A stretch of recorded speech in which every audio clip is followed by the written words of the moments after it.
everybody, welcome back to Oak Speed Shop. We are getting back on the Firebird today. I am going to try to fix something that's been bugging me since I installed it. Let's get into it. Back in 2021, I did some gauges, and these are the new vintage USA gauges, the NVU. So I installed these during my upgrade of the fuel injection, wiring, everything. And I'm going to show you here in a second what my problem is. It's not really a problem, it's just it's kind of annoying. So gotta change. Okay, so the problem I have with my gauges is you watch and you turn it on.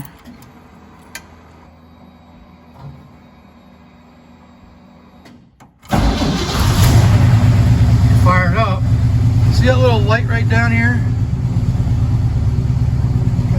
Trying to get the focus here, but it ain't focusing. But it's a little warning light. And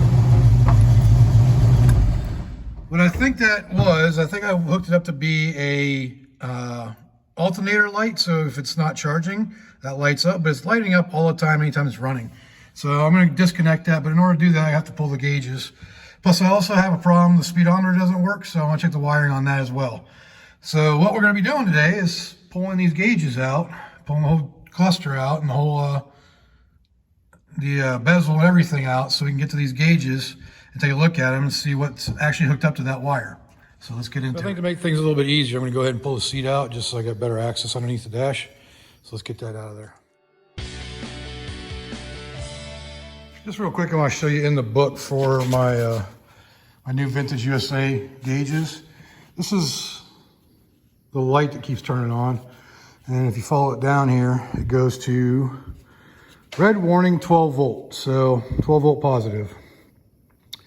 And I thought I hooked it up to where if the alternator stopped charging, it would turn on, but I think being a 12 volt positive, it's not going to be what it does. So, but we'll get in there and we'll figure it all out. The other one is going to be the speedo signal. Going to figure that one out as well.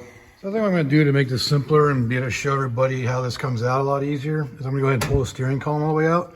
It really doesn't take much. It's like the 3 bolts up underneath here that hold the plate in. Or 4 if you count the bolt that holds the clamp, and I guess there's 5. But anyways, and then there's 3 bolts on the steering column itself, and then the 2 bolts on the rag joint, and it comes right out and unplug it. So we'll go ahead and pull that out just so I can show you all how to do that as well. So look who's made his appearance this morning, the supervising shop duck. So he finally got out of his bath over there that I cleaned yesterday. And now he's in here to bark orders at me. All right, so there are 2 bolts that hold this rag joint on, and there's a metal bracket on the steering column. I'll show you that when we get it off. And these 2 bolts on the side here. I don't know how much you can see, but these bolts right here just hold that together. If you remove those, then the whole steering column can come out. Let me get a ratchet.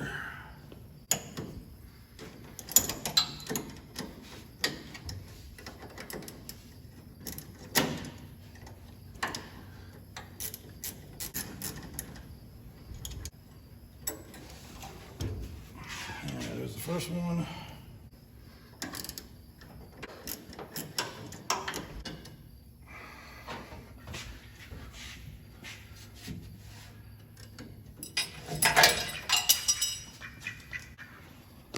All right, so as you can see, if you get down in there, I took these bolts out right here. Took this one and this one out over here, and now that steering column is completely disconnected.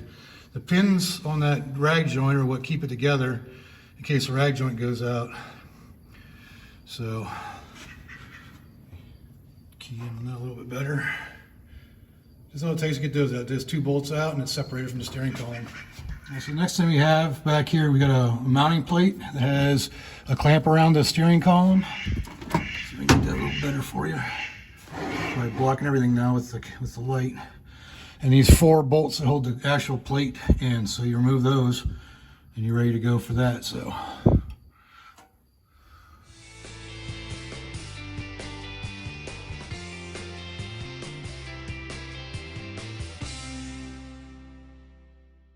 All right, so I got that plate out now, as you can see back there. It's out right here. See, that's got a clamp that goes around the steering column there. A rubber seal. That's the original rubber seal from 1969. I never replaced that. I just cut it to make it easier to install. So now it's just, I guess it's 2 bolts. I was thinking 67, 68 have 3, but 69's got 2 of these bolts that hold that up there. Then you get your plugs on the side for your turn signal and your power. So, and then it'll come right out. Okay, so the next thing you want to do is you look up in here. Get in here with myself. So you got this wire connector right here, which is for your turn signals and lighting and all that stuff. So that needs to come out or unplug. And then there you got your power wires all the way up inside there, which I'll show better once we get a clear view of it. All right, let's go ahead and get this clip out. This is for the this is for all your turn signals and everything. It goes into the wires and up to here. It's held in here. There's a little like clip on the steering column itself that it's held into. You can see right there how it pops out. There's one little tab right here that holds it together, and it just comes apart. That easy. And the next ones are up in here, and I'll show you that in a second, but we got to lower this down just a little bit so it allows us to get up in there and do it. Get my USB cable out of the way. So that, yeah, I need a 9/16 real quick. There's 2 9/16 bolts up in here that hold it in.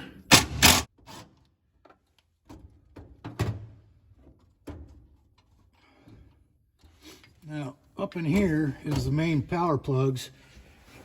Let's see if I can get you up in there. I'll show you what I can do. That's long enough. I can just go ahead and drive the steering shaft down. You'll be able to see it in full view.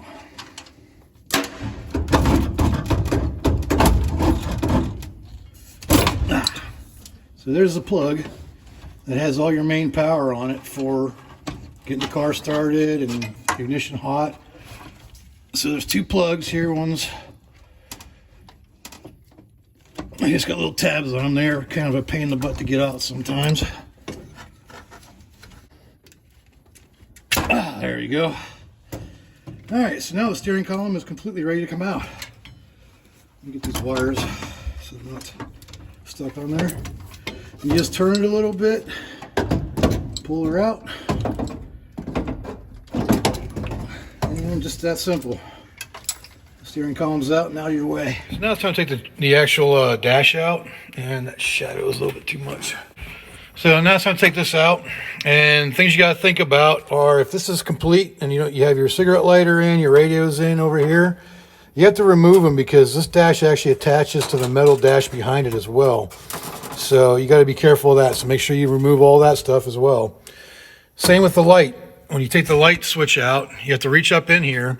There's a little button that pulls this lever out. Then you have to get in there and take that nut off to remove it. There's a plug behind here for your cigarette lighter. And there's one little stud in the very back of this that holds this bottom section of this dash in, and I'll show you once I get that out. And then you got the 4 bolts across the top here that hold it into your dash pad. So that's what we got to take out now. First thing I'm going to do, I got a screwdriver for these bolts up here. Got a ratchet. It's a 10 millimeter for some reason for the little nut. It's one of those like sheet metal nuts for over there. And then I'm going to reach up in here and pull this out. So that's what we're going to do right now. Just got to be careful not to pull any wires out while you're at it. Reach up here, there's a little button. Pull it out to where it's on. Push that button in, and your little lever comes out. That's it. Come over to this side now and remove this little nut. As much as I like the 69 Firebirds, the 67, 68, pulling the dash out is a heck of a lot easier, I can tell you that much. And somehow I lost the little nut, but it's out. You see how it pulls out now? Okay, so I need, I think it's a 5/8 for the switch over there. Nope, it's 5/8. Unscrew that. So this light switch is actually aftermarket one. It came with my my kit, or my American Auto Wire kit. And that little screw is actually like aluminum. But to see this, that's out now. Just these top 3 bolts, we should be able to get it out.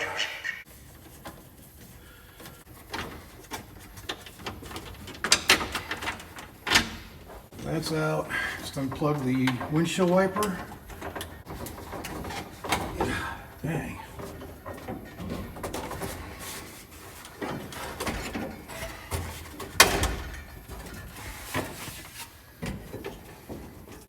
The last thing left in here is the plugs for our gauges.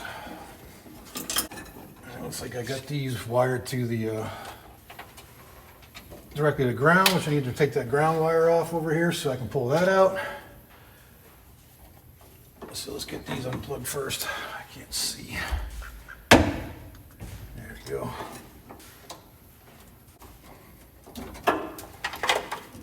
The only thing left is the button, the programming buttons. I think it's just because it's attached to ground, which is down below here. All right, so I got that off. Now the whole assembly comes out just like that. Yeah, so as you can see, this is all the wiring for the gauges. These are the programming buttons. This went to ground, and then got a program button for each side. But it's a pretty nice little setup. And this is all the wiring for it that I have programmed into directly into the American Auto Wire kit. So that's that. But it makes it real nice. It makes it modular so I can pull it out. And that's about it. All right, so this is my speedometer. This is the speedometer wiring in here. So I got to figure out which one of these wires coming off of here is that light. So it's going to be a gray wire. So it's that gray wire right there. And this wire leads down to, must be this one. Oh, great, there's 2 gray wires. All right, so as I did some research on this, the gray wire coming out of the speedo side of the gauges is supposed to be for that. It is this little thing right here. And the other gray one that's showing up on this side, that is my right turn signal, which in the car, if you come over here and we look at this, see that middle one right there, the blue, that's our right turn signal. And this brown one, which is the other gray wire, that is supposed to be. So on the American Auto Wire wiring, this is why I always keep my wiring, or my paper, or my schematics, or whatever. If you look at 14A, I'm sorry, 25. 25 is your brown, which is alternator ignition, and that's feed for alternator light. However, I think with the gauges, if you put 12 volts to that, which is what that would do, then you ignite, you turn the light on instead of, yeah, I don't know. I'm not sure why. You know, I'm not sure how this works as far as I can't do an alternator not charging light.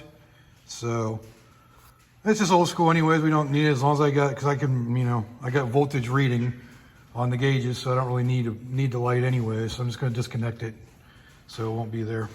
Okay, so what I did with that wire for that light, just depinned it from the other harness, and I'm just going to wrap it up here. So there shouldn't be any voltage to it, so it doesn't matter. I just don't want to take the fitting off of it or the connector off of it. So I just pulled it out of there, depinned it with my depinning tool. I'm going to wrap it up right here so it's out of the way. Okay, so getting that out of the way and depinned, that should take care of that light being on all the time now. So that right there, that light on the dash being on all the time. So now I got to figure out what's going on with the speedo.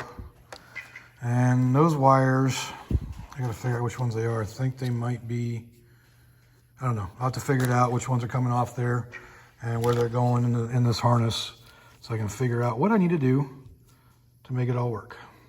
All right, so one of the things I discovered about the speedometer wiring is, I don't know if it makes a difference, if there's a polarity difference with the speedometer or not, on a 2-wire. This is for the Trimic speedo sensor, but I had the gray wire going to ground and the black wire going to what should be the speedo signal. So don't know if that makes a difference. I won't know until I plug it back in and try it. So that's what we're gonna do, and put that back in and reattach everything, get the gauges back in. One of the things I hadn't done when I installed the new gauges, I hadn't mounted the programming buttons anywhere yet. So I figured the best place was this right here, because that's actually removable.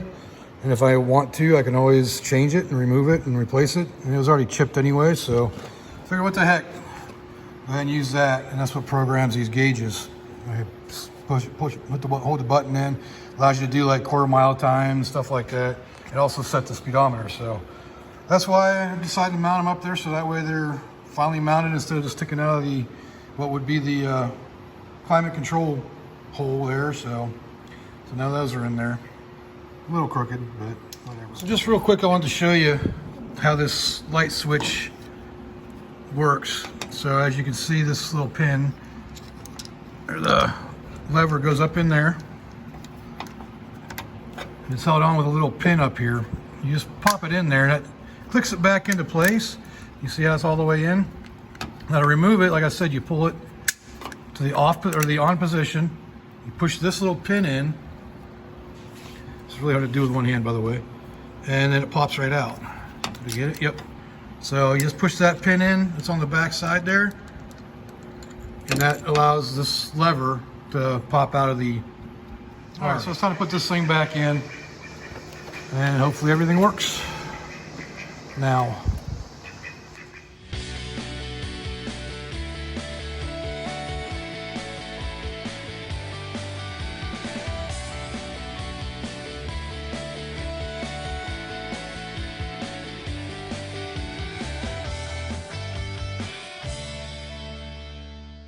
All right, so we get the light switch back on now. So now that's left is the steering column, so we can actually fire up and see if that took care of the light. And then we'll have to worry about the speedo later. All right, kind of get the moment of truth here. See if the light's going to be gone. And the wiper's got to be turned off.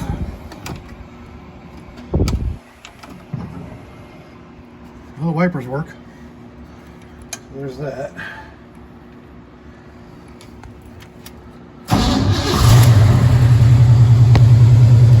The light is still on.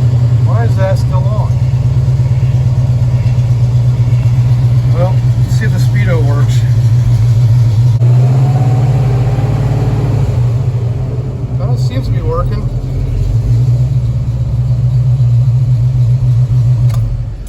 I was gonna figure out again why that light is turning on. Figure out what I did wrong. I'm gonna take the whole dash apart again. Maybe I can reach the plug from here, but what I did is I disconnected the wrong freaking wire. Because you see, my right turn signal no longer works. See, there's left, and right would be over here. I disconnected the wrong wire. Isn't that awesome? All right, so I already fixed it, but what I did is see that pin in the middle on the upper row. So that pin right there, that is my right turn signal wire, and the one next to it was the alternator wire, supposedly, or that it was this red warning wire. So it was still getting power to it, and yeah, so that's what the problem was. So now I just got to take that, put this all back together. We can look over here to the actual. See, what I did is I disconnected 15A, which is the right dash. So 15A, we need to disconnect 25, which is brown alternator feed wire. So it's fixed now. I just got to put it all back together. All right, let's try this again.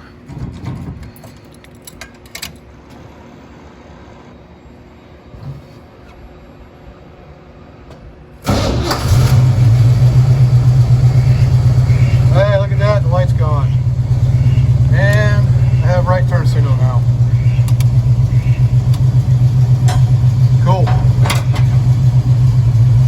So now I just gotta find one of the nuts that disappeared on me for the steering column, and I'll be good. But that fixes that problem. So no more warning light. And next thing we'll be testing the speedometer. All right, that's gonna wrap up this video on getting the light turned off on, the warning light turned off on the dash, and hopefully fixing the speedometer. I won't know until I actually calibrate it again, and I'll take you along on that ride to make sure that you all get to see how that's done. But for now, this video is over and it's getting to be a little bit long now. But if you liked it, go ahead and leave a like. Leave me a comment, let me know what I can do better, and subscribe. I'm like 20 people away from 1,000. It'd be great to make it to 1,000 this month. All right, or at least by the end of September, it'd be cool. So thanks for watching. Appreciate y'all being here. And until next time, I will see you all later.